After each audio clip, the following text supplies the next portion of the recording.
যারা এতদিন প্রভু রামকে বহিরাগত বলতেন তারাও এখন রামের নাম করছে। একদম যারা জয় শ্রীরাম স্লোগান শুনলে গাড়ি থেকে নেমে তাকে মারতে তেড়ে যেত, একদম তারাও আজকাল জয় শ্রীরাম বলছে। জয় শ্রীরাম বলছে। প্রভু রামের কি মহিমা! রামকে বহিরাগত বলা মানুষজন আজকে রামের পুজো করতে বাধ্য হয়েছে। একদম এই জয় শ্রীরাম এই তিনটি শব্দ সারা ভারতবর্ষের হিন্দুদের এক ছত্রছায়ায় বেঁধে দিয়েছে। হ্যাঁ, যেটা দুর্গা পুজোও পারেনি, যেটা ছট পুজো পারেনি, যেটা গণেশ পুজো পারেনি। ভাবুন তো, দুর্গা পুজোর সময় শুধু আমাদের ওয়েস্ট বেঙ্গলে উন্মাদনা দেখা যায়, ভারত পশ্চিমবঙ্গের বাইরে অন্য কোনো রাজ্যে তেমন নয়। ছট পুজো যেটা বিহারে উন্মাদনা দেখা দেয়, বিহারের বাইরে অন্য কোনো রাজ্যে নয়। গণেশ পুজো সেম মহারাষ্ট্রে।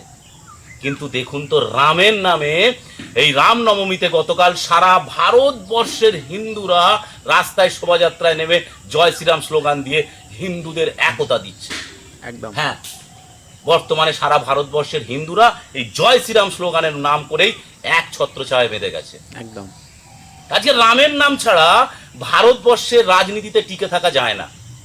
ভাবুন তো, এটা ঠিক। আজকে বিজেপি দল 100 বার, যাদের যখন দুটো মোটে সাংসদ ছিল, তারা তখন বলেছিল তারা যদি ক্ষমতায় আসে অযোধ্যায় রাম মন্দির করে দেখাবে। দেখুন রামের মন্দির করেছে। সেই বিজেপি দল ক্ষমতায় এসে গেল এবং তারাও কথা রাখলো, রামের মন্দির করে দিল। রাইট। আজকে যারা রাম মন্দিরকে অস্বীকার করেছিল, রাহুল গান্ধীকে দেখুন তার রাজনৈতিক কেরিয়ার, কেজরিওয়ালকে দেখুন যারা রামকে অস্বীকার করেছে তাদের কেরিয়ার, বিহারের তেজস্বী যাদব, উত্তরপ্রদেশের অখিলেশ যাদব, এদের কেরিয়ার দেখুন যারা রামকে অস্বীকার করেছে। রাইট। আজকে রামকে মাথায় তুলে যারা রাজনীতি করেছে তারা দেখুন সেই বিজেপি দল ভারতবর্ষের 3 ভাগের 2 ভাগ রাজ্য তাদের দখল করে ফেলেছে। ঠিক তো, প্রভু রামকে অস্বীকার করে চলে না। তাই বর্তমানে আমাদেরও শাসক দল বুঝে গেছে প্রভু রামকে আর বহিরাগত বলা যাবে না। প্রভু রামকে আর জয় শ্রীরামকে গালাগালি বলা যাবে না। তাই তারাও জয় শ্রীরাম, জয় শ্রীরাম। সত্যি এটা অস্বীকার করার কিছু নেই। আমাদের হিন্দু সমাজ আজকে জয় শ্রীরামের স্লোগানে এক ছত্রছায়া পেতে। রামনবমীর মিছিলগুলো দেখেছেন? ভারতবর্ষের অন্য রাজ্যে ছাড়ুন, সেখানে তো হয়ই হয়। আমাদের পশ্চিমবঙ্গে দেখেছেন কত রামনবমীর শোভাযাত্রা বেরিয়েছে, এবং প্রত্যেকটা শোভাযাত্রায় মানুষের উন্মাদনা দেখেছেন বিশাল। সবাই নিশ্চয়ই দেখেছেন। আগে কি দেখতাম আমরা, বছর 2 আগে রামনবমীর মিছিলে কিছু কম বয়সী ছেলে বেরোতো, যারা ডিজেতে জয় শ্রীরাম গান চালিয়ে নাচতে নাচতে চলে যেত হালকা পাল্লা। কিন্তু এবছরের রামনবমীর র্যালিগুলো ভালো করে রক্ষা করুন। বিশাল ভাই, বিশাল। বাচ্চা থেকে শুরু করে মাঝ বয়স থেকে শুরু করে বয়স্ক মানুষ পর্যন্ত, মেয়েরাও রামের শোভাযাত্রায় বেরিয়ে গেছে। এত বিপুল মানুষ পশ্চিমবঙ্গের রামনবমীর শোভাযাত্রায় কখনো বেরোয়নি। আমি নিজেও একটা শোভাযাত্রায় ছিলাম, দেখেছি মানুষের আপ্লুত, মানুষের উৎসাহ, ছোট থেকে বড়, মানে কি লেভেলের মানুষ রাস্তায় নামতে পারে, কি লেভেলের মানুষের উন্মাদনা থাকতে পারে, আমি এবছর রামনবমীতে বুঝেছি। শোভাযাত্রায় হাঁটা মানুষ নয়, যে এলাকা দিয়ে শোভাযাত্রা যাচ্ছে সেই এলাকার প্রত্যেকটা ঘরের হিন্দু মা বোন মনে হয় বাড়ি ছিল না, সব রাস্তায় নেমে পড়েছে, রাস্তার ধার দিয়ে।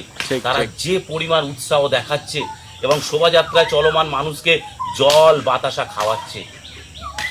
ঠিক সত্যি, আজকে প্রভু শ্রী রামের নামে আজকে সারা ভারতবর্ষের হিন্দুরা এক হতে শুরু করেছে। ইভেন পশ্চিমবঙ্গের হিন্দুদের এই উন্মাদনা, রামের নাম নিয়ে উন্মাদনা, সত্যি একটা বড় কিছু ইঙ্গিত দেখাচ্ছে।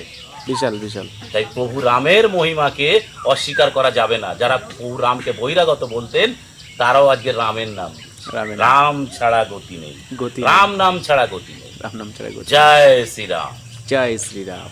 এতক্ষণ যে ভিডিওটি দেখছিলেন সাহেবদার ভিডিও, তো সাহেবদার ভিডিও ভাই আমার খুব ভালো লাগে, আমি দেখি এবং আমি আপনাদেরকে দেখানোর চেষ্টা করি। কারণ ভাই সাহেবদা যে কথাগুলো বলে একদম জেনুইন এবং অথেন্টিক কথা, ঠিক আছে, পুরো একদম জেনুইন অথেন্টিক নির্ভেজাল পুরো খাঁটি কথা, ঠিক আছে। আজকে সাহেবদা যে কথাটি বললো যে রামের নাম ছাড়া আর গতি নেই, সত্যি তাই, একদম ঠিক কথা বলেছে। কারণ আমরা দেখছি মানে রামনবমী আসার তার আগের দিন থেকে আমরা দেখেছি সোশ্যাল মিডিয়ায় এমনভাবে মানুষ রামনবমীর শুভেচ্ছা দিচ্ছে বিশেষ করে আমি দেখছি আমাদের তৃণমূল প্রার্থী বা তৃণমূল কংগ্রেস যারা করেন, ঠিক আছে, আমি কারো নাম বলবো না, ঠিক আছে, কারো নাম বলবো না, কারণ আপনারা জানেন তাদের স্ক্রিনশটও আমার কাছে আছে, রামনবমীর শুভেচ্ছা, রামনবমীর ব্লা ব্লা প্রচুর কিছু তারা বলছে। তো যাই হোক, সত্যি কথা বলতে ভাই খুব ভালো লেগেছিল। আর সব থেকে বেশি ভালো লেগেছে রামনবমীর দিন মদন মিত্র এবং অনেকেই আমরা দেখেছি, অনুব্রত মণ্ডল এবং আরো অনেক, আর অবশ্যই দেবদা তো আছেই। দেবদা শুধু যে একজন যে পার্টির কোনো ব্যক্তি সেরকমটা না, সত্যি কথা বলতে দেবদা খুব ভালো মানুষ এবং সে রামকে অবশ্যই ভালোবাসে, মন থেকে ভালোবাসে। দেবদাও সে গেছে, আর আমি নাম বলবো না, অনেকেই আছে আমাদের তৃণমূল প্রার্থীর অনেক মানুষ, তারা কিন্তু ভাই রাম নবমীতে র্যালিতে তারা হেঁটেছে এবং তারা রাম নাম করেছে। আসলে ভাই সত্যি মানে রাম নাম ছাড়া কোনো গতি নেই ভাই, গতি নেই। যদি তুমি হিন্দু হও, যদি তুমি সচ্চা হিন্দু হও, তোমার শরীরে যদি হিন্দু রক্ত থাকে, তাহলে ভাই তোমাকে রামের নাম তোমাকে ডাকবে, মানে রামের নাম তোমার ইচ্ছা করবে বলতে, তোমার অবশ্যই মন থেকে তুমি বলতে চাইবে, তোমাকে বলতেই হবে ভাই। এটা হলো সত্যি রামের প্রতি ভালোবাসা, ঠিক আছে। রামনবমীতে আমিও ছিলাম, আমি কোনো র্যালিতে যাইনি, কারণ আমাদের এখানে কোনো র্যালি হয়নি, আর আমাদের এখানে একটা বিশাল এখন পরিবেশ, ঠিক আছে। রামনবমীতে আমরা উদযাপন করেছি, সেটা নিয়ে ভাই আমার উপরে প্রচুর এখন মানুষের ক্ষোভ, সেটা আবার হিন্দু মানুষের ক্ষোভ, যে আমি কেন রামনবমীতে গেছি বা কেন আমি গেরুয়া বস্ত্র পরেছি এবং কেন আমি ঘুরেছি আমার বাইকে শ্রীরামের প্রভুর মানে পতাকা নিয়ে। তো এটা নিয়ে অনেক মানুষ অনেক কিছুই বলছে, আমাকে মারার হুমকিও আসছে। তো যাই হোক ভাই, সেটা বড় কথা না, আমি একজন হিন্দু, তো আমি তো ভাই রামের নাম করবই, আমি কোনো পার্টি পলিটিক্স দেখবো না, ঠিক আছে। যে আজকে এই পার্টি রামের নাম করে বলে ওই পার্টিতে যেতে হবে, বা শুধু ওই পার্টির মানুষরা রামের নাম করতে পারবে আর কোনো মানুষ করতে পারবে না, এটা কিন্তু ভাই কোথাও লেখা নেই, না আমাদের ভারতবর্ষে লেখা আছে, না কোনো পার্টি পলিটিক্সে কোথাও লেখা আছে, ঠিক আছে ভাই। আমরা হিন্দু, আমি মনে করি যারা ভাই অন্য পার্টি করে, যারা সিপিএম করে, যারা কংগ্রেস করে, যারা তৃণমূল করে, তাদেরও ভাই রামনবমীতে আসা দরকার, বা তাদের অবশ্যই রামের প্রতি তাদের ভালোবাসা থাকা দরকার। এই রাম মানে হচ্ছে শ্রী রাম, প্রভু পুরুষোত্তম রাম, ইনি কিন্তু কোনো পার্টির লোক নয়, বা ইনি কোনো পার্টির ঝান্ডা নয়, ইনি হচ্ছে আমাদের ভারতবর্ষের প্রত্যেকটা মানুষের অন্তরের জায়গা, আমাদের ভারতবর্ষের প্রভু, যাকে আমরা পুরুষোত্তম রাম বলে জানি, ঠিক আছে। তো এই রাম নাম নিয়ে ভাই যাদের প্রবলেম ছিল, শুধুমাত্র আমরা জানতাম যে রাম নামে প্রবলেম ছিল কাদের, ভূতের, যারা রাম নাম শুনলে হু করে পালিয়ে যেত, ঠিক আছে। মানে আমরা ছোটবেলা থেকে শুনে এসেছি যে যদি কোথাও আমরা যেতাম, ঠিক আছে, তো মনে মনে শুধু রামের নাম জপ করতাম, ঠিক আছে। আর একটা কথা আমরা সবসময় বলতাম যে ভূত আমার পুত, পেতনি আমার ঝি, রাম লক্ষ্মণ সাথে আছে, করবি আমার কি, ঠিক আছে। এই কথাগুলো ভাই সত্যি ছোটবেলা থেকে আমরা শিখে আসছি। যখন রাম লক্ষ্মণ সীতা যখন আমাদের সঙ্গে থাকে, তখন কিন্তু ভাই ভূত আমাদের কিছু করতে পারে না। তো এখন আমরা সেগুলো ভাই বাস্তবে দেখছি, মানে বাস্তবে আমি দেখছি রামের নাম করলে যত ভূত আছে তারা কিন্তু ভাই ছিচ্ছির করে পালিয়ে যায়, এবং তারা রামের নাম করলে তারা আরো উল্টে তারা মারতে আসে, বা তারা রামের নামটাকে একটা গালাগালি বলে। সত্যি কথা বলতে সাহেবদা যে কথাটা বললো যে রামের নাম কি একটা গালাগালি, জয় শ্রীরাম কি কোনো গালাগালি হতে পারে? কোনো গালাগালি? এটা কোনোদিন গালাগালি না, এটা হচ্ছে একটা ঠাকুরের নাম, ভগবানের নাম, পুরুষোত্তম শ্রী রাম, তার কথা ভাই কোন গালাগালি হতে পারে? যারা বলেছিল গালাগালি, যারা বলেছিল খারাপ কথা, তারা কিন্তু ভাই এখন সবাই লাইনে চলে এসেছে, তারা কিন্তু ভাই এখন মন থেকে বলছে জয় শ্রীরাম, তারা বলছে যে হ্যাঁ রাম হচ্ছে আমাদের ভারতবর্ষের একজন পুরুষোত্তম ব্যক্তি, তো তাকে ভাই অবশ্যই ফলো করতেই হবে, ঠিক আছে। তো যারা অনেকে প্রভু রামকে নিয়ে বাজে কথা বলেছিল, তারা কিন্তু ভাই এখন দেখছি সব চটচট করে নিজেদের ফেসবুকে পোস্ট করছে, এবং তারা সোশ্যাল মিডিয়ার মাধ্যমে জানাচ্ছে, এবং তারা ভিডিওতে আমরা দেখছি যে রামের নাম করে তারা কিন্তু ভাই রাস্তায় হাঁটছে। সত্যি কথা বলতে 2026 সালে যে রামনবমী গেল, এই রামনবমী কিন্তু ভাই ছোটখাটো রামনবমী নয়, বা এই রামনবমী কিন্তু আগামী বছরের মতো সেরকম ছোটখাটো রামনবমী ছিল না। মানে ভাই সিরিয়াসলি এবছরে 2026 সালের রামনবমী একটা অন্য রকম, মানে একটা আলাদা লেভেল, মানে জাস্ট আলট্রা প্রোম্যাক্স যেমন হয়, মানে জাস্ট আলট্রা লেভেলের হয়েছে, ঠিক আছে। যে মানুষ এত জেগেছে, এবং সেখানে ভাই র্যালিতে, শ্রীরামের পুজোতে, সেখানে ভাই বাচ্চা, বুড়ো এবং মহিলা এবং বোনেরা, দিদিরা ভাই সবাই, ঠিক আছে, সবাই গেছে। সত্যি এই জিনিসগুলো দেখে খুব ভালো লাগছে না আমাদের পশ্চিমবঙ্গের মানুষ, আমাদের বাংলার মানুষ শ্রীরামকে এতটা ভালোবাসছে, বা শ্রীরামের প্রতি তারা এত স্নিগ্ধতা করছে, তারা দেখাচ্ছে যে হ্যাঁ আমরা শুধু রামকে ভালোবাসি। এটা ভাই প্রত্যেকটা মানুষের রামকে ভালোবাসা দরকার, রামের প্রতি সবার শ্রদ্ধা থাকা দরকার। যেসব মানুষ রামের প্রতি শ্রদ্ধা দেখায় না, আমি মনে করি না যে তারা হিন্দু, আমি মনে করি না, সত্যি আমার মনে হয় না যে তারা হিন্দু, বা তাদের শরীরে হিন্দুত্ব রক্ত আছে। যদি এক ফোঁটা কিঞ্চিত পরিমাণ যদি হিন্দু রক্ত থাকে, তাহলে আমি মনে হয় তারা রাম রামকে নিয়ে বাজে কথা বলবে না, যারা জয় শ্রীরাম বলে তাদেরকে অন্ধভক্ত বলবে না, ঠিক আছে। আমি ফেসবুকে অনেক ভিডিওই দেখি আমাদের ধর্মের মানে আমাদের সজাত মানে সে হচ্ছে হিন্দু মহিলা, সে হিন্দু হয়ে সে বলছে যে জয় শ্রীরাম বলা মানে অন্ধভক্ত। তা আমি সেই সব মহিলাদেরকে বলতে চাই তোমরা তাহলে অন্ধভক্ত না। অন্ধভক্ত কাকে বলে? শুধুমাত্র যে জয় শ্রীরাম বলে তাকে কিন্তু অন্ধভক্ত বলে না। জিহাদি বাচ্চারা বলে এটাই, যারা জিহাদি, যারা মাওলানা, যারা হচ্ছে মাওবাদী মাল, তারা একটাই কথা বলে যে অন্ধভক্ত মানে কি তোমরা মূর্তি পূজা করো, তোমরা মূর্তি পূজা করো, তোমরা শ্রীরামকে ডাকো, তোমরা শ্রীকৃষ্ণকে ডাকো, তোমরা মহাদেবকে ডাকো, তোমরা হলে অন্ধভক্ত, তোমরা পশুকে পুজো করো। তা আমি সেই সমস্ত জিহাদি মামুনি মানে আমাদের হিন্দু ধর্মের জিহাদি মানে লাভ জিহাদিদেরকে আমি বলতে চাই যে দিদি ভাই আপনাদের কি একটু মানে কোনো লজ্জা শরম নেই? মানে আপনি তো সন্ধে দেন প্রতিদিন, সকাল সন্ধে, তো আমি মনে হয় যে আপনি সকালবেলা পুজো দেন, সন্ধ্যাবেলা পুজো দেন, তো পুজো যখন দিতে যান আপনার ঠাকুরঘরে কি শ্রীরামের ছবি নেই বা শ্রীকৃষ্ণের ছবি নেই? নিশ্চয়ই তো আছে। তো আপনি সেই তাদেরকে পুজো দিচ্ছেন আর দেওয়ার পরে হিন্দুদেরকে আবার বলছেন অন্ধভক্ত। আপনি তো নিজে সব থেকে বড় অন্ধভক্ত, আপনি নিজে সব থেকে বর্বর, নোংরা, একদম নিম্ন প্রজাতির নর্দমার কীট হলেন আপনারা, যারা শ্রীরামকে বাজে কথা বলেন, যারা শ্রীকৃষ্ণকে বাজে কথা বলেন, যারা মহাদেবকে বাজে কথা বলেন, তারাই হলো সব থেকে বাজে নিম্ন সমাজের একদম নর্দমার কীট হচ্ছে সেই সব ব্যক্তি যারা কিনা নিজে হিন্দু হয়ে আবার অন্য হিন্দুদেরকে বলে তোমরা হলে অন্ধভক্ত, তোমরা রামের নাম করো, তোমরা অন্ধভক্ত। আরে ভাই শুধু রামের নাম করাকে অন্ধভক্ত বলে না, সমস্ত দেবদেবীর নাম করাকেই অন্ধভক্ত বলে। কারা বলে? জিহাদির বাচ্চারা বলে, জিহাদিরা বলে, ঠিক আছে, মোল্লা ভাইরা বলে।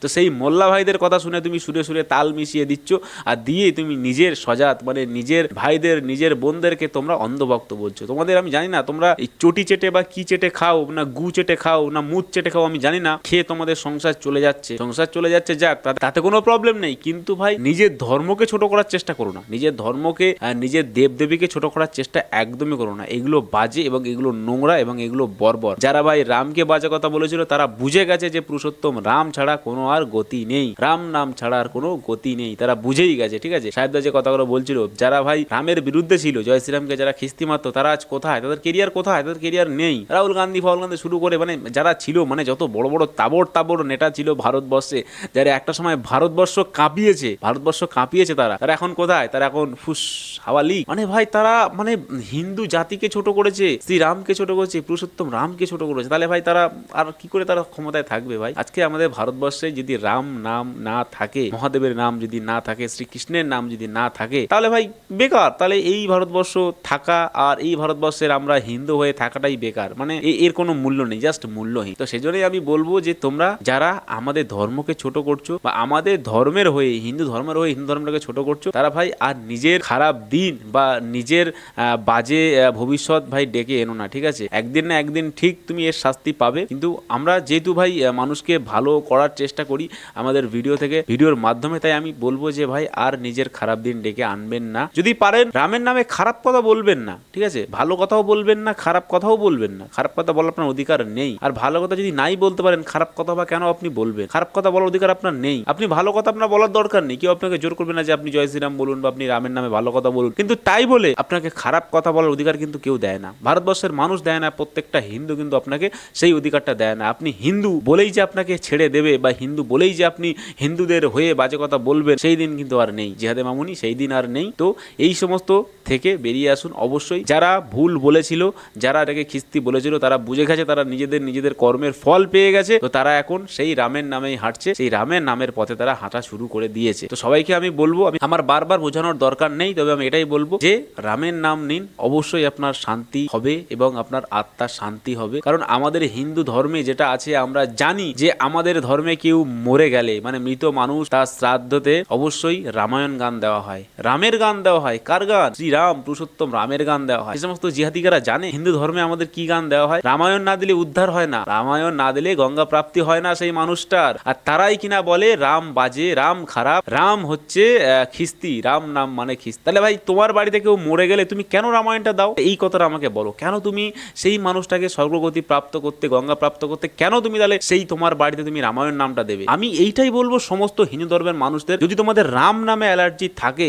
যদি তোমাদের রামের প্রতি অ্যালার্জি থাকে, তাহলে তোমরা কোনোদিন তোমাদের বাড়িতে কেউ মারা গেলে, তোমাদের নিজেদের বাবা মা মারা গেলে বা তোমাদের কেউ মারা গেলে, তো কোনোদিন তোমরা ভাই রাম নাম দিও না, ঠিক আছে। কারণ তোমাদের রাম নামেই তো তোমাদের রামায়ণে প্রবলেম, তোমাদের রামায়ণে প্রবলেম, তোমাদের মহাভারতে প্রবলেম, তোমাদের শ্রীকৃষ্ণে প্রবলেম, তোমাদের পুরুষোত্তম রামে প্রবলেম, লক্ষণে প্রবলেম, সীতায় প্রবলেম। কেন ভাই তোমরা দিচ্ছ? মানে কি এইগুলো কি মানে নিজেরা স্বর্গগতি প্রাপ্ত হওয়ার জন্য বা নিজেদের বাপ মাদের স্বর্গগতি প্রাপ্ত করার জন্য ওটা করতে পারবে, কিন্তু রামের নাম তোমরা জয় শ্রীরাম বলতে পারবে না, তাই তো? এত জঘন্য, এত চিন্তা ভাবনা নিচু আমি মানুষের দেখিনি, বা এরকম মানুষ আমি মনে হয় না যে আমাদের পশ্চিমবঙ্গে থাকা উচিত, ঠিক আছে? তার আবার হিন্দু ধর্ম হয়ে। অন্য ধর্মের বেধর্মের মানুষ, অহিন্দু যারা আছে, যারা হিন্দু না, তারা বলতে পারে, তাদের কাছে কোনো ব্যাপার না, কিন্তু হিন্দু হয়ে বলাটা হচ্ছে সব থেকে বড় পাপ, ঠিক আছে? কারণ আমরা জানি যে কোনো মানুষের গায়ে যদি আমরা আঘাত করি বা যদি পা লাগে, তাহলে তাকে আমাদের প্রণাম করতে হয়, সেটা হচ্ছে আমাদের কর্তব্য, ভদ্রতার কর্তব্য। এবার যদি আমি ইচ্ছা করে লাথি মারি, তাহলে তো ভাই সেই পাপের সাথে তো আমাকে পেতেই হবে। এটা এটা এটা হয়তো সে দিতে পারবে না, সেই ব্যক্তি দিতে পারবে না, বাট কেউ না কেউ একজন আছে উপর থেকে সে দেখছে, সে কিন্তু ভাই সেই শাস্তি তোমাকে দেবে। তো যাই হোক ভাই, আর বেশি ভিডিও বাড়াবো না, এই কথাটাই বলবো যে ভাই অবশ্যই রামের নাম নিন, অবশ্যই গতি হবে, সবারই গতি হয়, এবং শ্রীরাম পুরুষোত্তম রাম তিনি সবারই গতি করেন, তিনি সবাইকে আশীর্বাদ করেন। আর আশা করি আপনারা আমার এই ভিডিও থেকে হয়তো কিছু একটু বুঝতে পেরেছেন। আর বিস্তারিত ভাই আবার অনেক অন্য ভিডিও নিয়ে আসবো। আজকে ভিডিও এখানে শেষ করছি। ভিডিওটি ভালো লাগলে অবশ্যই লাইক করবেন আর চ্যানেলটি সাবস্ক্রাইব করবেন। দেখাবো একটা পরবর্তী ভিডিওতে, তখন সবাই ভালো থাকবেন, নিজেদের খেয়াল রাখবেন। আর বাংলায় থাকলে অবশ্যই বাংলাকে ভালোবাসবেন, আর আপনি হিন্দু হলে অবশ্যই জয় শ্রীরাম বলবেন। আর সব থেকে বড় কথা, দেশকে ভালোবাসবেন, আর ভারত মাতা কি জয় বলে যাবেন।